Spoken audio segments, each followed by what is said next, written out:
Hola, queridos amigos y hermanos. Un saludo fraterno para todos de parte de su servidor y de todo el equipo de Conectados con el Cielo, que día a día se esfuerza por llevar el pan de la palabra de Dios a través del texto bíblico de la lección de escuela sabática. Este día nos toca analizar la última lección para este trimestre, una de esas lecciones que hace falta mucho más, ese tipo de temáticas que nos pongan a tiro de encuentro con los acontecimientos finales que esperan a este mundo y que de alguna manera se están convirtiendo en fábulas porque hay una enorme cantidad de distractores que de alguna manera están obligándonos a apartar los ojos de las cosas celestiales. Vamos a tener una palabra de oración antes de profundizar en la lección de esta semana, esta última lección de el trimestre respectivo. Vamos a ver qué nos depara para el próximo trimestre. Oremos. Padre, gracias porque su misericordia es tan grande, su amor es tan inescrutable. Será el tema de estudio por los siglos sin fin. Los hombres tenemos una vaga idea de su amor, de su misericordia, de su cuidado, de su protección. Muchas veces olvidamos que no somos dignos de administrar las cosas celestiales por lo que somos, por lo que sentimos. Señor, hemos llegado al final de una lección muy puntual para el tiempo en el que vivimos como pueblo. Necesitamos profundizar más en el estudio de Daniel y Apocalipsis para despertarnos, para sacudirnos, para prepararnos. Señor, acompáñenos en este estudio. Que no sea la palabra de un hombre,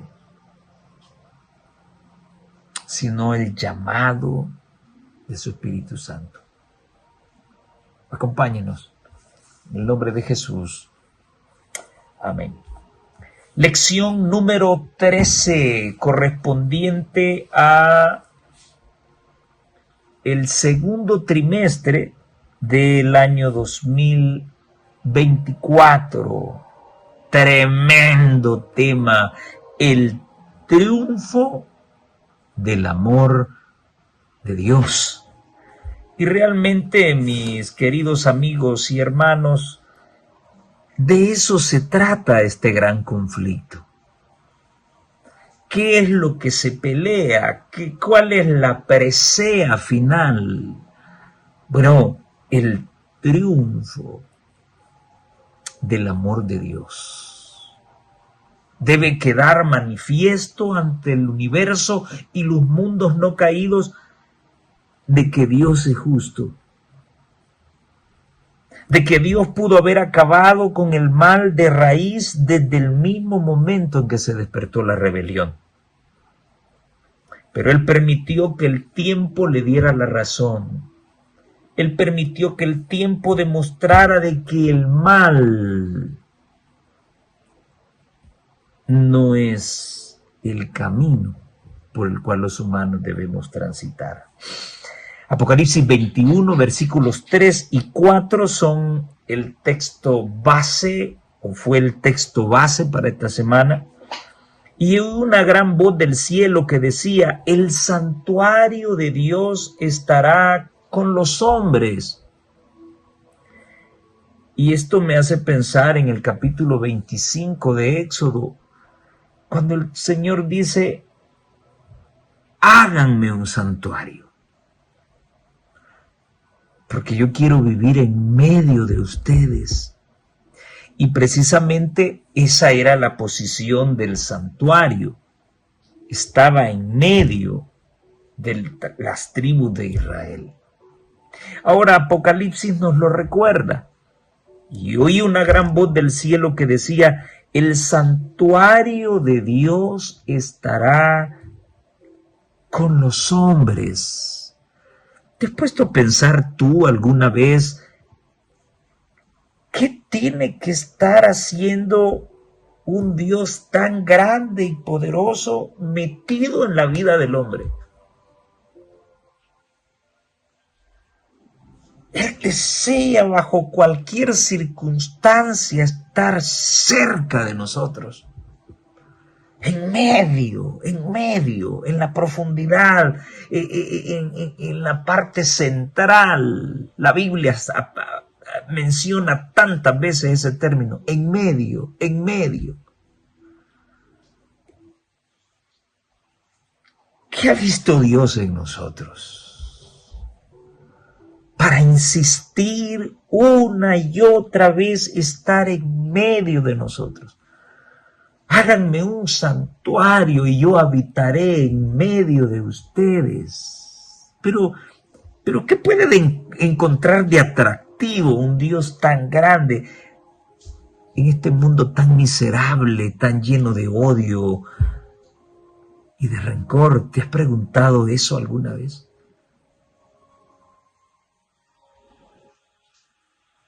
Tantos millones de personas en el mundo,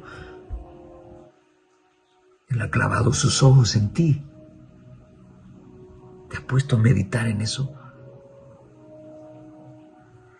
Él habitará con ellos y ellos serán su pueblo.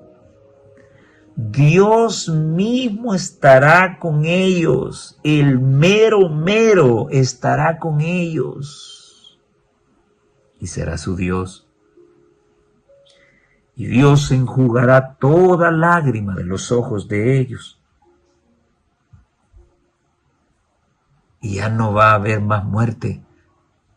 Ya no va a haber más llanto, ni clamor, ni dolor. Ya no habrá más separación.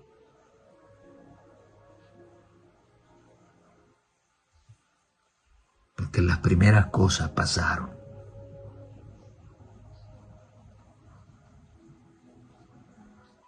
Los humanos somos tan tontitos,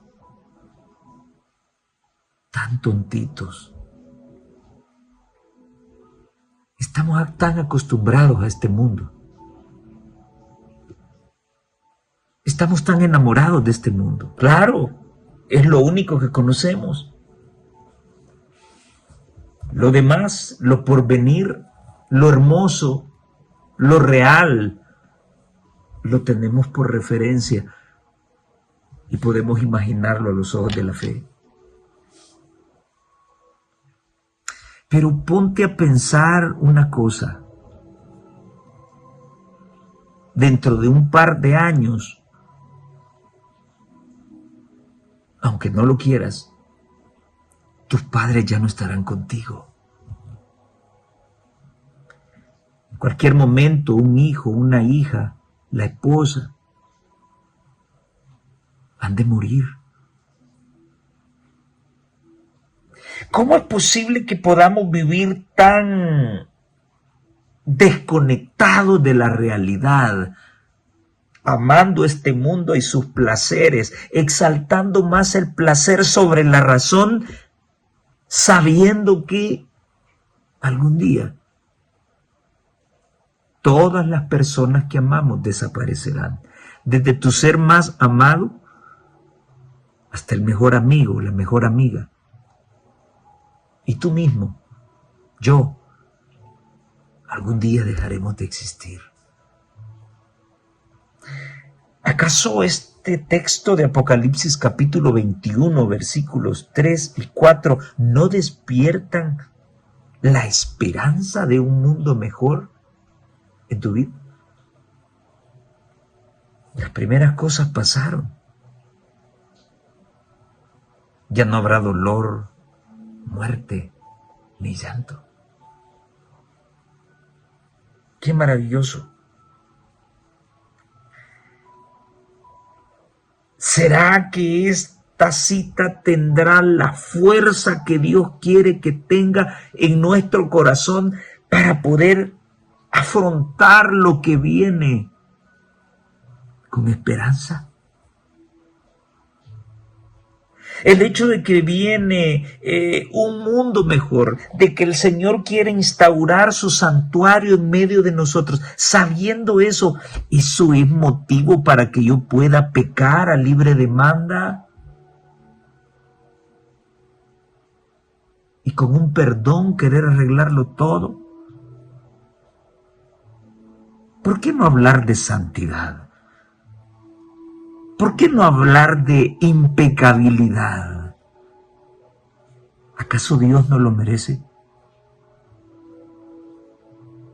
Aquel que envió a su Hijo para entregarse por nosotros, ¿acaso no merece mi santidad completa, total? Si Él tuvo la fuerza de su corazón para entregar todo en Cristo, ¿por qué no quiero entregarlo todo? ¿Te has puesto a pensar tú en estas cosas? Este estudio de la última semana de este segundo trimestre ha tenido la intención de exaltar el amor incondicional que Cristo tiene por ti. Esta lección ha sido escrita especialmente para ti. Pero en medio de esa esperanza, en medio de esas cosas maravillosas, hay una tremenda prueba que pasar, y de eso hemos de hablar. La esperanza en tiempos difíciles. Hay 3 textos claves que se mencionan en el estudio del día domingo. El primero se encuentra en Apocalipsis 22 del 11 al 12. Un texto que yo siempre se lo regalo a aquellos que niegan de que algún día habrá un pueblo que ya no peca, que no tendrá pecados y que estará esperando al Señor. Apocalipsis 22, 11 y 12. Si todos somos pecadores y seguimos siendo pecadores y seguimos pecando, quiere decir que Apocalipsis 22, 11 y 12 miente al mencionar a los justos. Un justo es una persona que no peca, no tiene pecado, es impecable. Si la ley de Dios es santa, justa y buena, es porque es una ley perfecta, que no tiene errores. Si Dios es justo, es porque el pecado no habita en él. Si Cristo es justo, es porque el pecado no habita en él. Entonces, ¿por qué yo puedo proponer una dualidad en este aspecto? ¿Por qué yo sí puedo decir, es que soy imperfecto, es que soy humano, es que soy pecador y que todavía tenemos inclinaciones por pecar? ¿Acaso miente la Escritura cuando dice que en Cristo Jesús todas las cosas son hechas nuevas? ¿Acaso el poder de Dios es limitado, que no tiene el abarcante total de la transformación del hombre? Entonces Dios trabaja a medias en el proceso de transformación del hombre.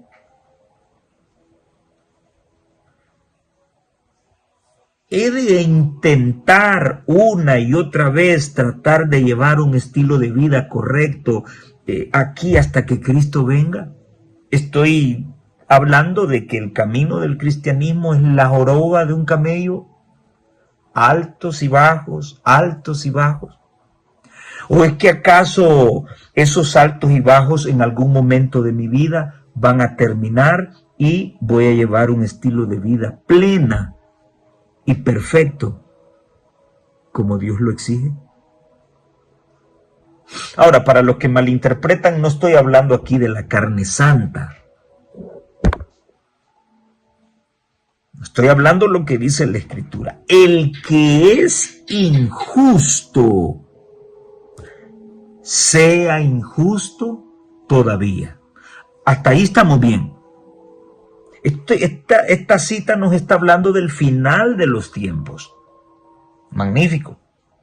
El que es injusto, siga siendo injusto. Y como no hay nadie que no peca, y ni habrá nadie que dejará de pecar hasta que Cristo venga, entonces hasta ahí estamos bien. Pero ¿qué están haciendo los justos en esta cita?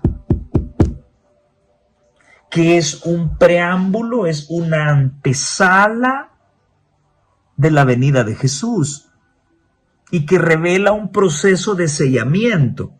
Oh, sí, somos débiles, somos pecadores, somos esto, somos lo otro, ¿y quién podrá defendernos?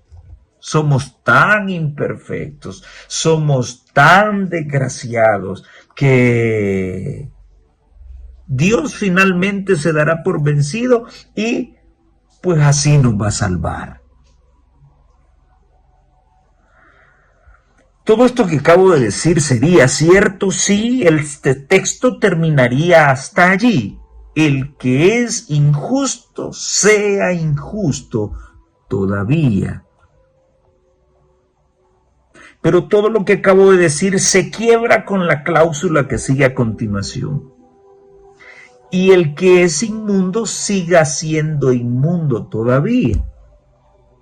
Y aquí viene lo bueno. Y el que es justo, se quemó el pastel, mi hermano. Se te quemó el pastel a ti, ministro, que predicas que en la última generación sin pecado no existe, hermano. ¿Y qué insiste usted en eso? Es que también se está convirtiendo en una fábula. Y hay tantos textos y estamos tan empecinados y estamos tan de acuerdo con aquel ministro que viene a decirte que eres una gallina y que vas a morir siendo gallina, aunque tu apariencia es la de águila.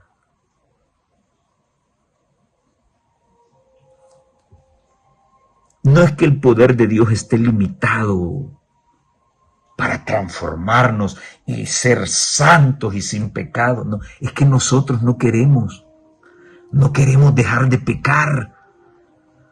Está sabroso de ese dualismo, un pie en la iglesia y otro pie en el mundo. ¿Cómo se llama eso? Laodicense. Eso es ser tibio. No me he definido, no me he decidido. Y por eso debe venir un tiempo de angustia para que yo tome mi decisión. Y cuando yo tome mi decisión, entonces el que es injusto e inmundo siga haciéndolo. El que es justo siga practicando la justicia.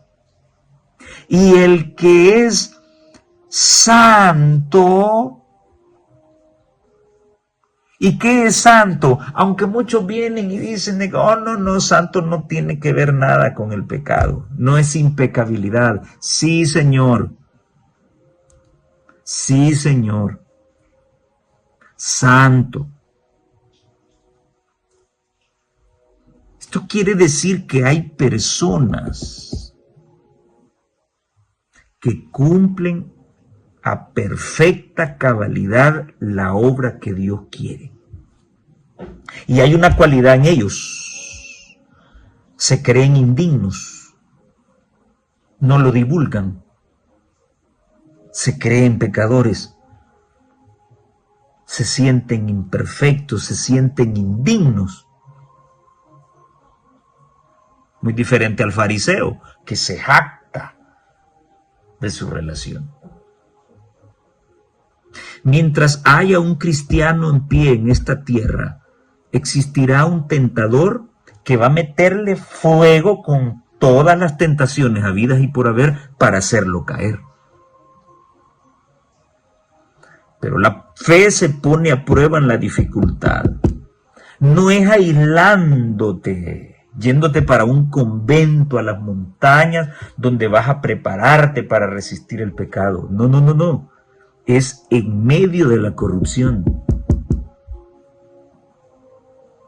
¿Cómo voy a saber yo si soy un ladrón o no? Si todo el tiempo me desenvuelvo en un lugar donde solo hay cajas fuertes y policías. ¿Así crece mi fe? ¿Así se aclara mi convicción de quién soy? Claro que no. ¿A dónde voy a darme a conocer? ¿A dónde voy a conocerme a mí mismo? Bueno, en medio de un lugar donde se maneje dinero, donde hay dinero por aquí, hay dinero por allá. Vamos a ver si no tengo la tentación de manosear. Es en medio de la corrupción donde se pone a prueba tu fe. Y entonces, ¿para qué nos preparamos? Nos preparamos para una batalla. Y estar aislado de la corrupción y estar en un ambiente santo y limpio, eso no prueba nada. Los grandes hombres de Dios, los santos y santas mujeres y hombres de Dios se desarrollaron en un ambiente corrupto. Ninguno estaba en un convento. Ninguno se aisló del mundo. O sea, se aisló mentalmente, pero corporalmente estaba en medio de prostitutas, borrachos, drogadictos, ladrones, asesinos. Pero estos hombres y mujeres aprendieron a vivir confiando en Dios. Y su fe fue probada, su santidad fue probada y se mantuvieron incólumes. Sí, tú y yo seguimos cayendo, sí, porque no hemos entendido el Evangelio. El día que lo entendamos nos dará vergüenza pecar. Y entonces tomaremos una decisión. O nos quedamos fuera o nos quedamos dentro. Y dejaremos de ser tibios.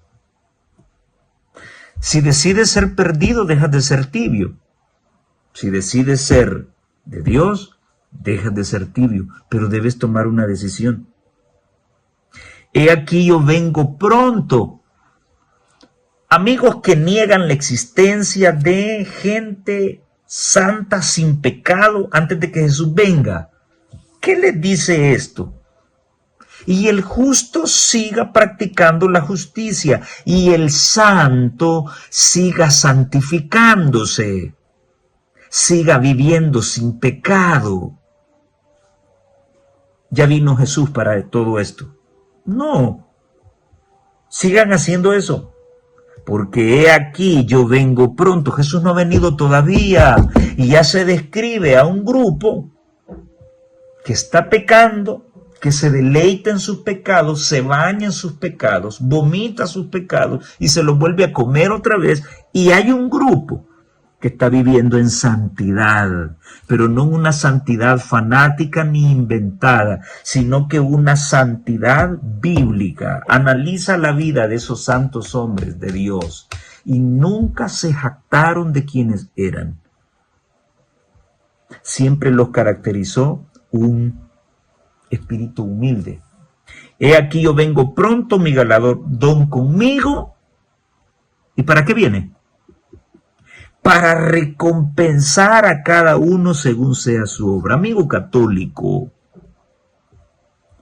si a ti tus curitas te han enseñado que tu familiar que ya falleció ya está en el reino de los cielos, te pregunto a ti y le pregunto a Toribio y le pregunto a toda tu curia. Y entonces, ¿qué recompensa es la que va a venir a dar Jesús cuando vuelva? ¿De qué recompensa se habla acá? El Señor Jesús vendrá sin relación con el pecado para salvar a los que le esperan. No tendrá nada que ver con el pecado. Vendrá finalmente a salvar a los que le esperan. ¿De qué recompensa se habla aquí? Si ya los buenos ya están en el cielo, ya recibieron su recompensa. Y los malos se están quemando en el infierno, ya recibieron su recompensa. ¿Dónde está la cuestión literal del purgatorio, señores sacerdotes católicos romanos? ¿Dónde está esa cuestión del purgatorio? ¿A dónde dice que una misa puede sacarme? Ahí mal utilizan un texto en Mateo, si no mal recuerdo.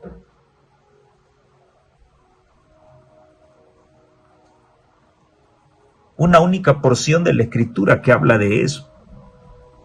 ¿Cuál purgatorio? ¿Cuál misa? ¿Se puede comprar la salvación? La Biblia dice que la única forma de compra es a través de la fe. En aquel tiempo, dice Daniel 12, 1 al 2, se levantará Miguel. Miguel es Cristo. En aquel tiempo, ¿cuál? El tiempo de angustia. El tiempo del fin. Tiempo del fin, los tiempos finales, se levantará Miguel, y cuando Miguel se levanta, Miguel es el gran príncipe que está de parte del pueblo de Dios. Y voy a insistir en esto una y otra vez, está de parte de los adventistas del séptimo día. Así dice aquí. No, dice que está de parte de los que son los hijos de su pueblo. Un pueblo invisible. Ahora, hay una referencia, hay un grupo que ahora es el depositario de los mandamientos de Dios y la fe de Jesús. Pero, dentro de esos 22 millones de adventistas, la gran mayoría somos hipócritas. Es un puñadito el que realmente está cumpliendo lo que Dios desea que cumplamos. La gran cantidad del pueblo de Dios está en la Iglesia Católica y en todas las iglesias protestantes. Miguel está de parte del puñadito de adventistas, que no son los 22 millones. Miguel está de parte del puñadito de adventistas y del puñadito de católicos y de las iglesias protestantes, o el puñado, diría yo, de los otros movimientos religiosos. Y va a concentrarlos. Unos entran, otros salen. Ojalá no estemos entre los que salen. Y esos son el pueblo de Dios. Y cuando Miguel ¿se levanta de dónde? Se levanta de su obra mediadora en el santuario celestial. Sale del lugar santísimo, donde hay un cambio de vestimentas análogo. Deja sus ropas sacerdotales y ahora se pone sus ropas de guerra, porque está próximo a regresar para venir a traer a sus redimidos. Y entonces cuando Miguel se levanta, será tiempo de angustia cual nunca fue desde que hubo gente hasta entonces.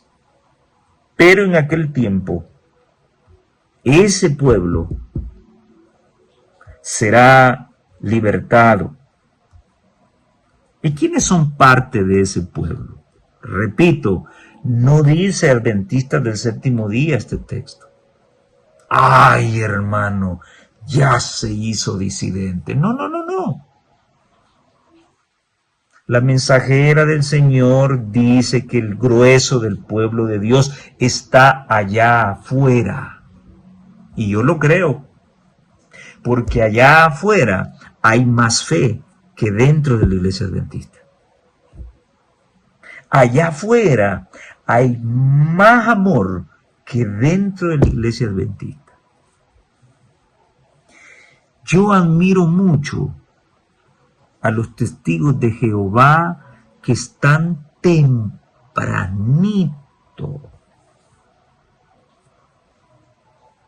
No son pero ni las 6 de la mañana. Y ya están con su carretilla con libros en diferentes paradas de autobuses.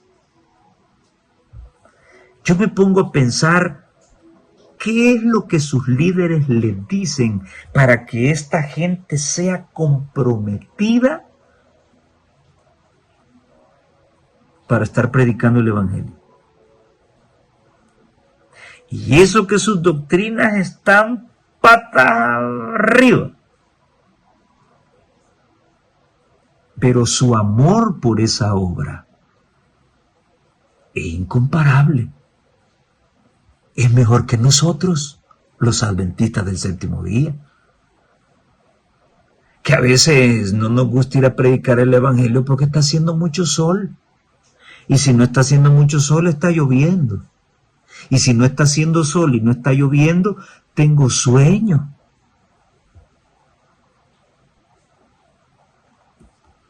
Como siempre lo he dicho, si ellos se van a perder por las doctrinas que tienen, nosotros nos vamos a perder porque teniendo la verdad no tenemos el espíritu de compromiso como ellos lo tienen frente a las almas. Si los pentecostales y la Elín se van a perder por sus doctrinas distorsionadas, nosotros nos vamos a perder porque no tenemos el fervor que ellos tienen de reunirse todos los días en sus iglesias y tener vigilias casi todos los fines de semana. Por eso yo he dicho una cosa. Nosotros los adventistas del séptimo día ponemos la verdad y ellos ponen la fe y el amor. Terrible, tremendo. Solo basta ver lo que está haciendo el mundo evangélico para darnos cuenta que somos laodicenses, una iglesia tibia frente a la obra que Dios nos ha dado. Enójese conmigo si quiere, pero se está enojando con la persona equivocada. Aquí lo dice Juancito en el capítulo 3, en el mensaje a la Odisea.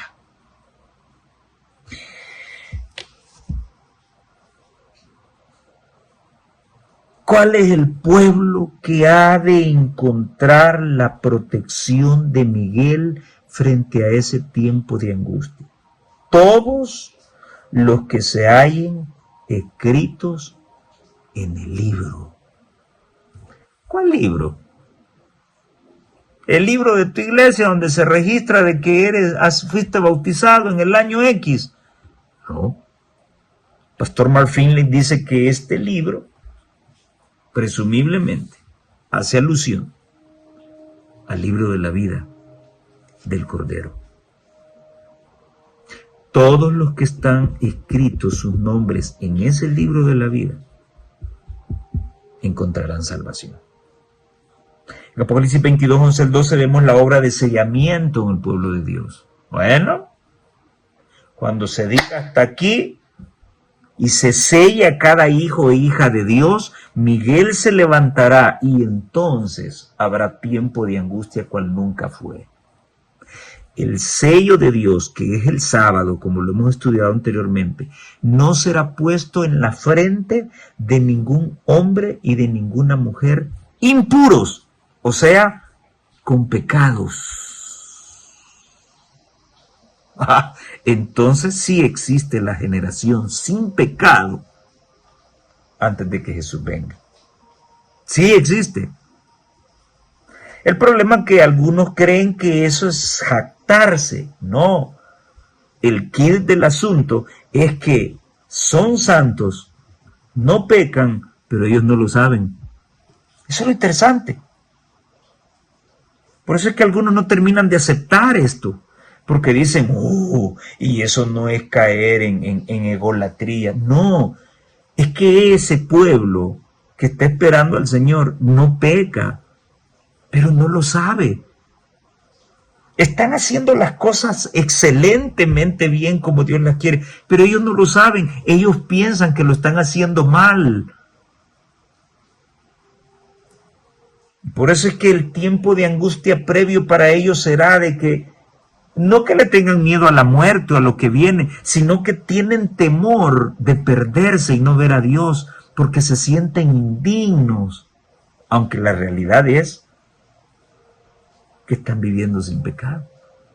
Lo dice aquí, el que es santo, santifíquese todavía. Y parafraseando Jeremías 30, al 5 al 7, porque así ha dicho Jehová, hemos oído voz de temblor, de espanto y no de paz.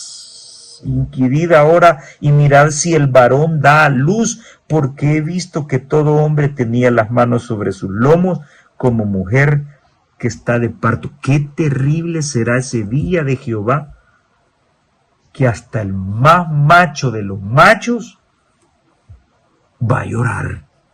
Así como en mi país muchos machos están llorando en esa mega cárcel donde están purgando todos los asesinatos que cometieron. Tremendo esto. Eso no se compara a nada de lo que viene.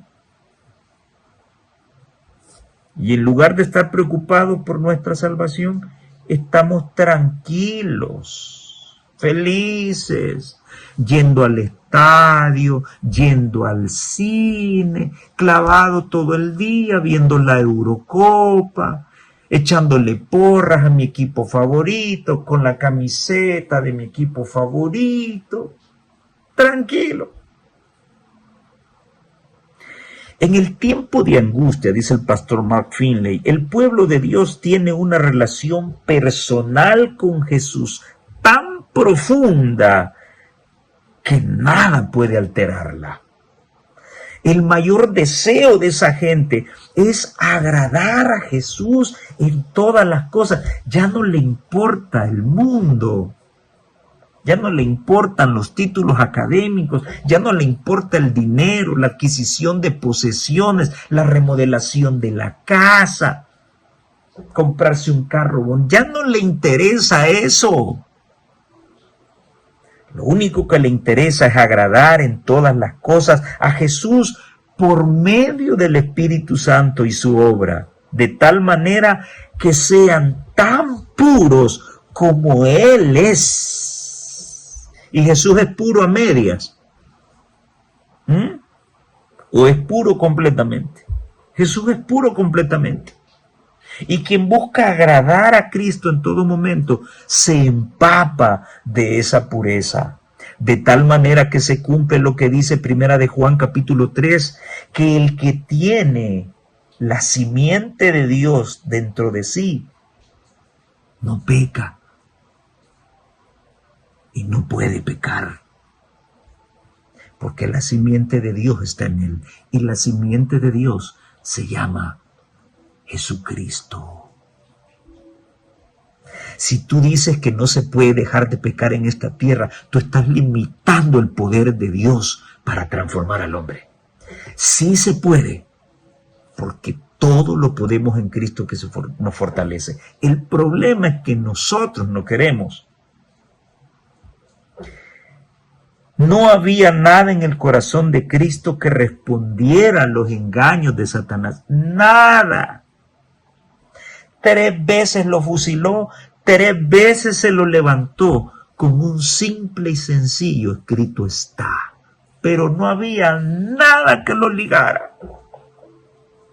Y ese es el problema nuestro. Hay una enorme cantidad de hilos que nos amarran a Satanás. Y nos tiene la medida, sabe qué piedritas ponernos para hacernos caer en pecado y que sigamos sintiendo sabroso el pecado y que estemos dispuestos a apoyar a todos aquellos que enseñan que nunca vamos a poder dejar ese pecado. Y como nunca lo podremos dejar, Dios está obligado a salvarnos así. Tremenda mentira esa. El hermano se cree santo, por eso él dice que vamos a dejar de pecar algún día. No, no, también lo dice el pastor. Mira lo que dice al final. Nosotros también podemos reflejar este aspecto del carácter de Cristo. No tener nada que ver con Satanás. Sí se puede. Sí se puede lograr. Él me esconderá en su tabernáculo, dice Salmo 27:5, en el día del mal. Me ocultará en lo reservado de su morada. Sobre una roca me pondrá en lo alto. Sí, pero ¿quiénes? Los que se dejen. El que se resista no logrará disfrutar de esa protección divina. El que se deje, sí. Y a veces dejarse duele. A veces dejarse hiere. Pero ese proceso sigue siendo necesario. Muy bien. Dice la mensajera de Dios en Los lugares celestiales, página 346, al aproximarnos a los peligros de los últimos días, las tentaciones del enemigo se tornarán más fuertes y más decididas. La fe verdadera demanda la bendición prometida y se aferra a ella antes de saberla realizada y de sentirla. El verdadero cristiano tiene fe antes de pensar o de creer que debe venir ayuda. Una fe ciega y completa en Dios. No pregunta si Dios va a aparecer o no. No, la confianza está plena. ¿Recuerdan lo que dijeron los 3 jóvenes hebreos a rey Nabucodonosor? Nosotros queremos decirte a ti que Dios es poderoso para librarnos de tu mano. Y si a Dios no le place rescatarnos del horno de fuego, y Él ha decidido ya que debemos sellar con nuestra muerte hoy nuestro amor con Él, queremos decirte que ni así vamos a arrodillarnos a adorar tu imagen. Tremenda fe poderosa. Esa es la fe que Dios quiere que desarrollemos. Tener fe significa que oras a Dios porque tu familiar se salve, pero tener fe también es aceptar cuando te dicen que tu familiar falleció. Eso es fe. Fe no significa solo lo positivo, solo lo que espero, solo lo que quiero. No, tener fe también en lo que no quiero, en lo que no me imagino. He estado ayunando, orando todo un mes por mi familiar que está enfermo. Sí, pero al final se muere. Pues sigo teniendo fe. Dios sigue existiendo. ¿Cuántos han abandonado la iglesia porque esperaban un favor de Dios y no se cumplió? ¿Qué es lo que le da sentido al cristianismo? Volver a encontrarnos con Cristo e irnos a morar con Él. ¿Y qué es lo que le da sentido a la venida de Jesús? Y Él lo dijo. Él lo prometió. De Mateo para atrás, siempre se habló del aparecimiento del Mesías. Ese fue todo el kill del Antiguo Testamento. Los ojos puestos en el futuro, esperando quién sería el Mesías que vendría del cielo a la tierra para salvar al hombre. De Mateo para acá, a los tiempos finales, nuevamente el aparecimiento del Hijo de Dios sigue llamando la atención de los cristianos. Es lo que le da sentido. Y lo que le da sentido es lo que se registra en Juan 14, del 1 al 3, porque Él mismo fue el que dijo, vendré otra vez Mi padre en Éxodo pidió que se hiciera un santuario porque queríamos estar en medio de ustedes. Luego mi padre me envió para venir a demostrarles que Él quiere estar en medio de ustedes. Y yo vine a morar con ustedes. Ahora vendré otra vez y los voy a tomar a mí mismo. Porque donde yo estoy, ustedes tienen que estar conmigo. ¡Qué maravilloso eso! ¡Qué maravilloso! Y el gran asunto es, ¿cómo es posible que Dios se desviva por querer vivir con nosotros por toda una eternidad? Y nosotros no sentimos nada. Él desea seguir, Él desea morar por una eternidad con nosotros, pero nosotros no. Nosotros queremos vivir una eternidad con nuestro televisor, con nuestra casa, con nuestro vehículo. No quisiéramos que se acabara el mundo por el celular que tenemos, tan bonito, y allá no van a haber celulares. Lo material nos está haciendo pedazos, de tal manera que aquí el que está más interesado, es lo que vemos en las escuelas y colegios. Por lo menos yo lo veo en mi país. En los salones de clase, el que está interesado por aprender es el maestro, no el alumno. ¡Qué raro! El que ya conoce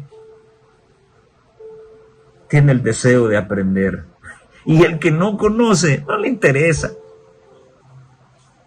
Aquí el que es puro y santo está interesado en vivir con nosotros, y nosotros, aquel que no tiene necesidad de nosotros, quiere estar con nosotros. Y nosotros que somos los interesados, nosotros que deberíamos suspirar por Él, anhelarlo a Él, no estamos interesados.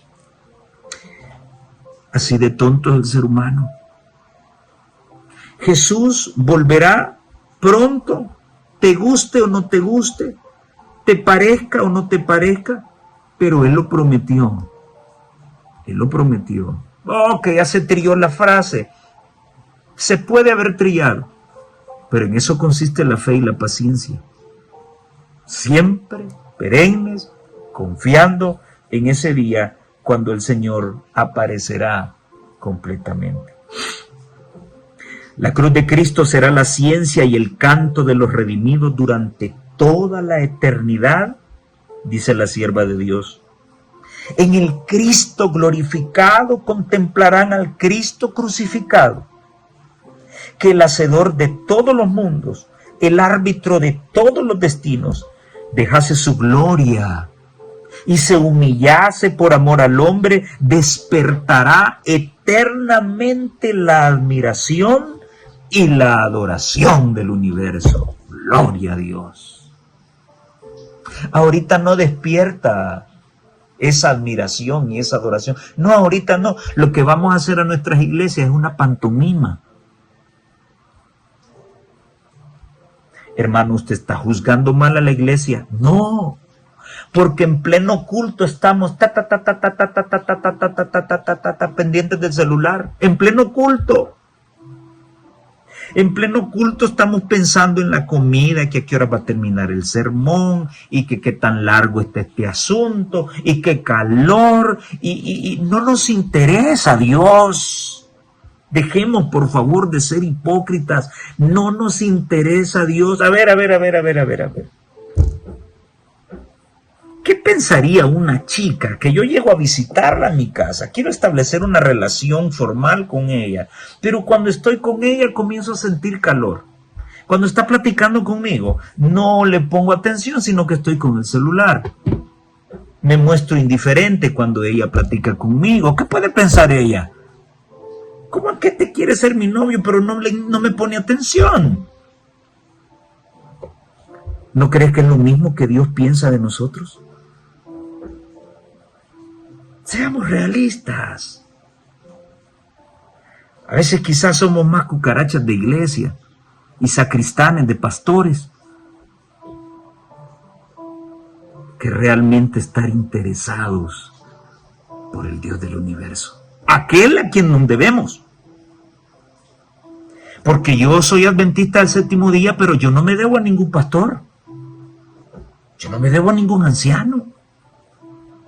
Mi Salvador, mi salvación yo se la debo a Cristo, a Él me debo yo. Y al no llevar un estilo de vida santa soy un desgraciado. Y no puedo esconder de que amo cualquier cosa menos aquel que vino a salvarme. Esa es nuestra realidad. Si queremos salir del problema, aceptémoslo. Aceptémoslo. De lo contrario, nuestra vida toda seguirá siendo un engaño.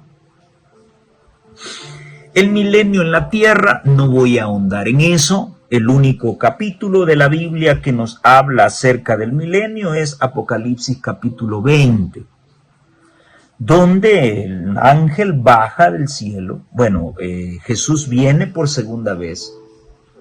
Los malos, los que nunca quisieron saber nada de Él, los que tomaron estas cosas como fábulas, los tibios que decían ser cristianos, pero en su vida oculta estaban pero tremendamente ligados con el pecado, teniendo prácticas homosexuales, siendo borrachos a escondidas, usando drogas a escondidas, viendo pornografía a escondidas, pegándole a la esposa a escondidas y en la iglesia mostrando otra cara. Eso es ser tibio. Esos también son destruidos con el resplandor de su venida, aunque sean presidentes, administradores, ancianos, líderes, o tengamos tantos años de estar en la iglesia. Si los que tengamos ese comportamiento también seremos destruidos con el resplandor de su venida cuando aparezca por segunda vez. Y al sonido de la final trompeta, los muertos en Cristo resucitarán primero. Estoy parafraseando lo que dice 1 Tesalonicenses. Y nosotros, dice el apóstol, los que estemos vivos, seremos arrebatados en las nubes de los cielos, juntamente con los que acaban de ser resucitados, para encontrar al Señor en el aire, y así estaremos siempre con el Señor. Y inicia el milenio. Hay una soledad parecida a la de un desierto en la tierra. Está todo destruido. Satanás es encadenado, pero no con una cadena literal, sino con una cadena de circunstancias. No tiene a quien molestar. No hay gente a quien molestar. Solo está él y sus súbditos, los ángeles que cayeron con él. No se le permite ir a otros mundos a molestar gente. Está aquí, esta será su prisión, el abismo. El pueblo de Dios lo que hace allá arriba es juzgar a esos ángeles que están ahí abajo, analizar los casos de aquellos que un día vimos en la iglesia y que ahora ya no están. Y luego, pasado el milenio, la santa ciudad ha de descender. La Biblia nos advierte de que debemos ser partícipes de la primera resurrección, que es para vida, porque la segunda es para muerte. Los católicos no te hablan de resurrección. ¿Por qué? Porque todos sus muertitos se van directamente para el cielo si son buenos, y si son malos, con una misa están en el purgatorio y los sacan de allí para que vayan al reino de los cielos. Ellos no hablan de resurrección.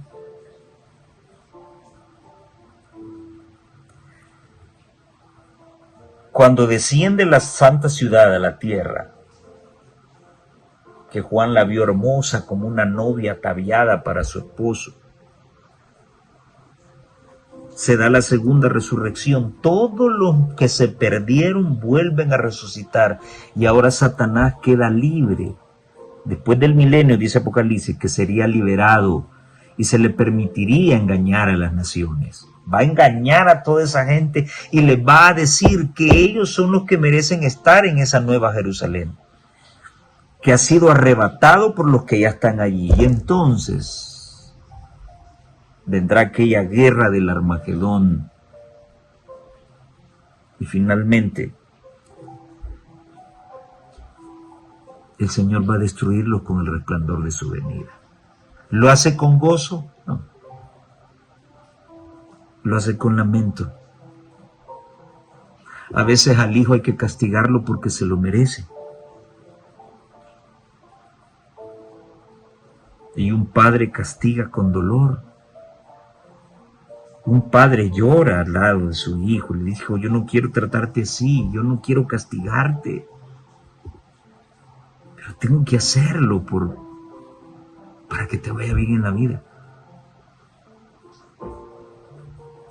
Será doloroso para Jesús tener que darle resolución final al pecado. Ahí sí. Y nadie puede señalarlo con el dedo y decir: y ese es el Jesús amoroso que dicen que fue clavado en la cruz, porque de tal manera amó Dios al mundo que envió a su Hijo. Y hoy está quemando gente. Momento. Ya nadie puede decir eso. El universo entero en el milenio se dio cuenta que Dios es justo. ¿Cuántos siglos pasaron en la historia de la humanidad? Y Dios soportando el pecado, sus ojos viendo depravación, no solamente de los mundanos, sino también de nosotros que decimos ser cristianos. Hay un día que Dios tiene señalado para el impío. Y ese día llegará en su momento. Querido amigo, amiga, hermano, hermana que me escuchas, la lección del día jueves nos hace reflexionar sobre 2 eternidades. Debes tomar una decisión, pero no hasta que llegue ese día, sino antes. ¿De qué lado estarás? Ya sabes quién es la bestia, la imagen y su marca. Ya sabes cuál es la marca de la bestia. Ya sabes que el catolicismo romano está metido y enlodado con todo esto. Ya sabes que el papado de Roma es el anticristo, el hijo de perdición, el inicuo, la ramera, el cuerno pequeño, la bestia de Apocalipsis 3. Ya lo sabes. Y aunque ese poder parezca fenomenal, y todos aquellos que se adocen a ese poder, les va a ir muy bien, ese poder va a la perdición. Lee Apocalipsis 19 y 20. Dice: ya estaba la bestia y el falso profeta. Allá estaba el papado. Allá estaban las rameritas, las iglesias evangélicas caídas. Y allá se encontraron en el lago de fuego ardiendo con Satanás. Y también estaba la muerte. Y también estaba el Hades. Y también estaban todos aquellos cuyos nombres no estaban escritos en el libro de la vida y del Cordero. Sí, parece un cuento de hadas, parece una fábula, pero ten cuidado porque el materialismo terrenal nos permite percibir estas cosas así, pero no son una fábula, son una realidad. Unos se perderán por la eternidad y otros gozarán de la gloria sin fin. ¿Te estás preparando para ese tiempo? ¿Cuál será tu decisión? ¿Le vas a seguir haciendo caso a tu pastor que te cuenta otras cosas? ¿Le vas a hacer caso al curita de tu parroquia? ¿O le vas a hacer caso a la palabra de Dios? Ojalá que tomes la mejor decisión. Fue un privilegio servirte en este trimestre. El Señor te bendiga y nos vemos en la próxima.